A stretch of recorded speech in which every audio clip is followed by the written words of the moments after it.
The handling of the trauma suffered by male sexual assault victims has become an area of discourse online and in real life. It's rarely ever productive or helpful. If another male is an abuser, most people with ideals of male strength and masculinity will look down on you or question your sexuality.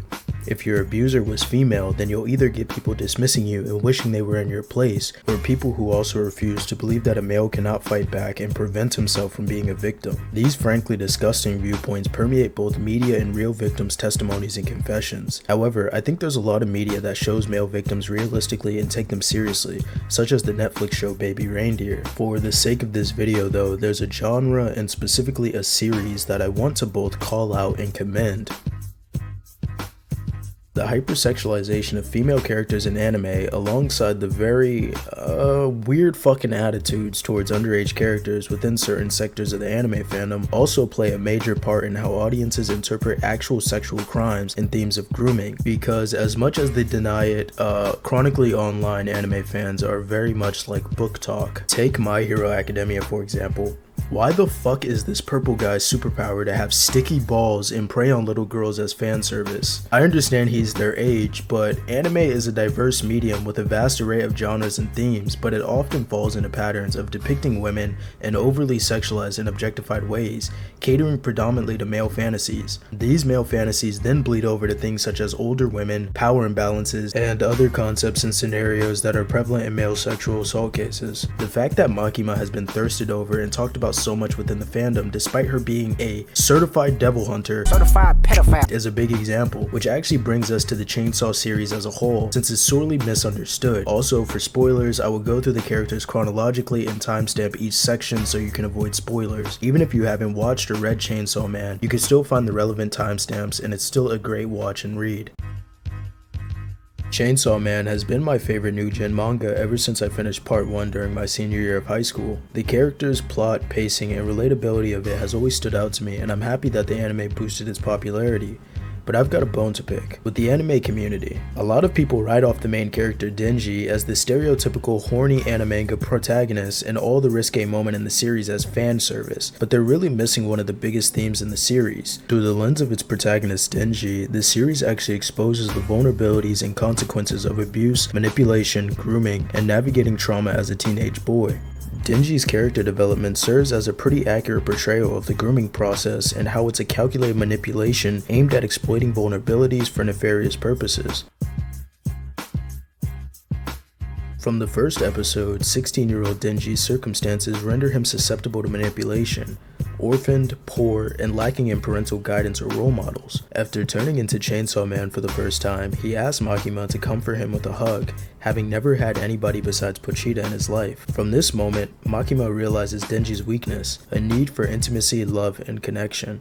Central to Denji's experience of grooming is his relationship with Makima, a powerful figure of authority within the Devil Hunter organization. Initially presented as a mentor and ally, Makima gradually reveals her true intentions as she exploits Denji's desire for affection and validation, more specifically sexual intimacy. Through subtle manipulation and emotional coercion, Makima exerts control over Denji, leveraging his need for acceptance to further her own agenda and to kill more devils. This leads to Denji associating intimacy and love with sex and Makima.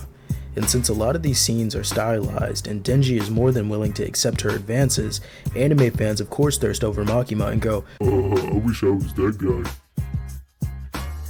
Power is one of the 3 main characters in Chainsaw Man and is known as the Blood Devil. In her first 2 episodes, seeing that Denji craves intimacy and sex so much, she offers to let Denji touch her breast if he rescues her cat. She then betrays him and tries to kill him. This is a very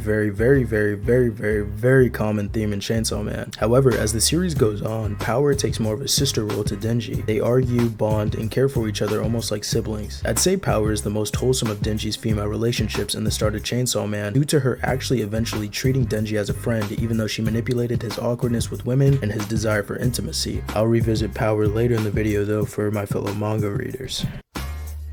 I will say that Himeno is probably the most realistic and triggering example of attempted grooming in Chainsaw Man, and at minimum it was definitely sexual assault or sexual harassment. To sum it up, Himeno gets very drunk along with Denji and steals his first kiss from him, then proceeds to vomit in his mouth. So basically a horrible first time that she stole from him. Then afterwards, everybody lets Himeno take Denji to her house because I mean, hey, fuck it, Japan's age of consent is 16. Big jump from 14, guys, congratulations. Anyways, at her house, she gets on top of Denji and offers him Bam Bam time. Denji, still infatuated with the woman who saved him from poverty, refuses, and Himeno goes to sleep. Good on Himeno for taking no as an answer, the bare minimum. Certified pedophile. Anyways, I know I'll have age of consent debaters in my comments section saying that Denji is 16 so it's legal in Japan. However, the scenario of a woman in her 20s taking a drunk 16-year-old home after taking his first kiss and vomiting in his mouth is not a good look whatsoever. Of course, to us watching it as entertainment, it's a funny sequence of events, and the scenario is still very dark and continues the pattern of Denji being taken advantage of sexually.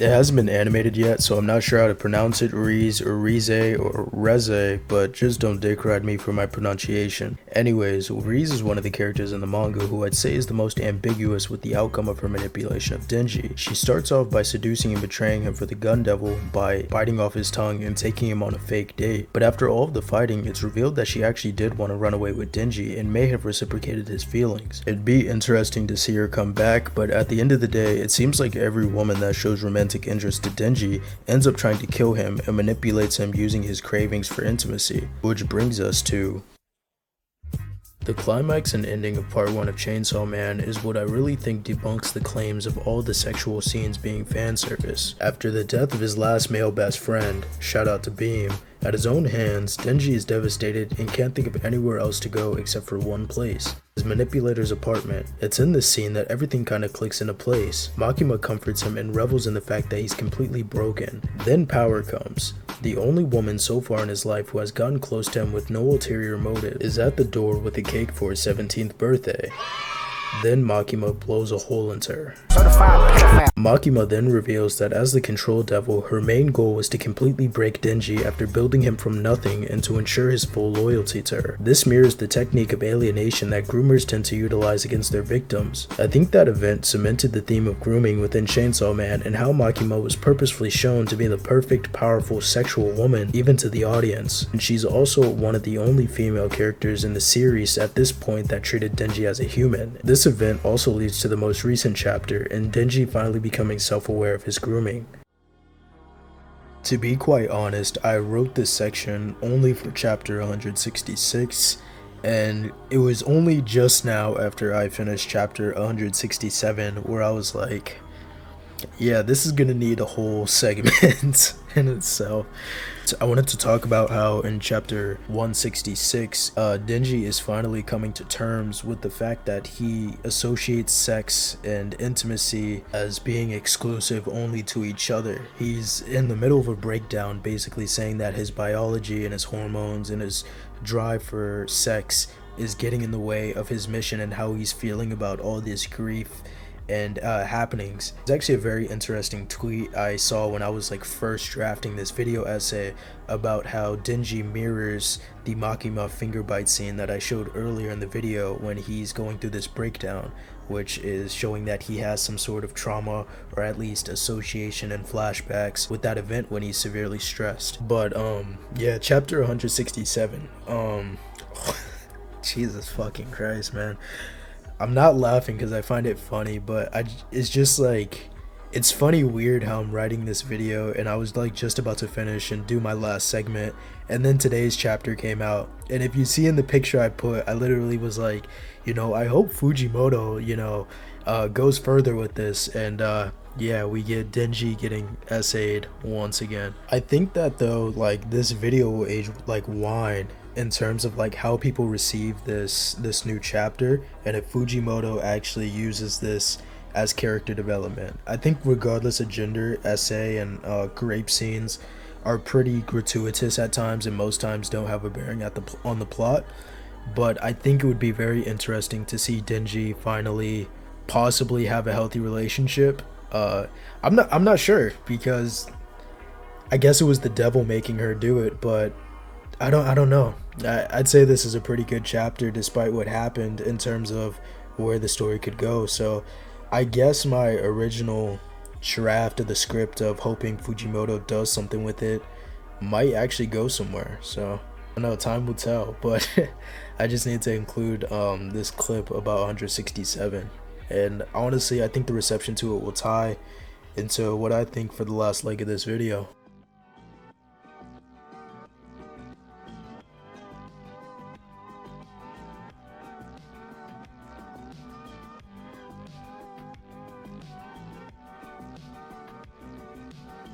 I think Chainsaw Man as a piece of media offers a pretty realistic portrayal of grooming and manipulation, shining a light on the pervasive nature of exploitation in society. I also think with the way that people perceive Chainsaw Man as a series and the scenes inside really shows that there's still a lot of work to be done on how we as a society view male victims. It also shows that even if the male is so-called willing, that power imbalances in female sexual predators should be taken just as seriously as male predators, even if the situation doesn't look that bad. Makima's position of authority within the Devil Hunter organization in her older age gave her unchecked power over Denji, enabling her to exploit his vulnerabilities and hormones. Other characters used Denji's subsequent hypersexuality and need for intimacy against him, and some women like Himeno were just certified pedophile. As the series is progressing though, Chainsaw Man is starting to delve into the lasting effects of grooming on survivors, illustrating how manipulation can leave lasting scars on one's psyche and the ways that survivors cope and heal.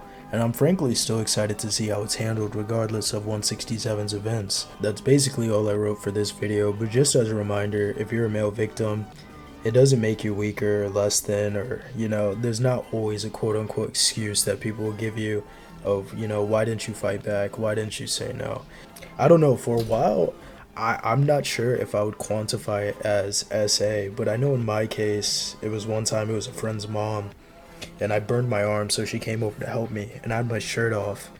And then I was sitting down, she kind of felt my stomach, groin area, and was like, wow, you're such a strong, you have such a nice body for your age. And then nothing happened after that, but it's kind of weird how when I bring it up with people, they're always like, oh, was your friend's mom hot? Or that's a compliment, you should have took it as a compliment. Maybe she wasn't even feeling there. But then sometimes I think I'm like, well, if the genders were reversed and it was like a 40-year-old man touching a girl down there and being like, wow, you have a nice body for your age, we would probably throw them under the jail. So in terms of how you see it, never feel that it's not enough or you shouldn't feel a way about it, or that, it was just a moment of weakness. That's what I would say. Sorry to yap at the end, but I feel like with a topic like this, with jokes that I put throughout the video, there should be some sort of moral or serious tone to it. So I'll have resources in the description and in the vid. So if you got this far, thank you for watching, and I'll see you guys in the next one. Should be a good vid.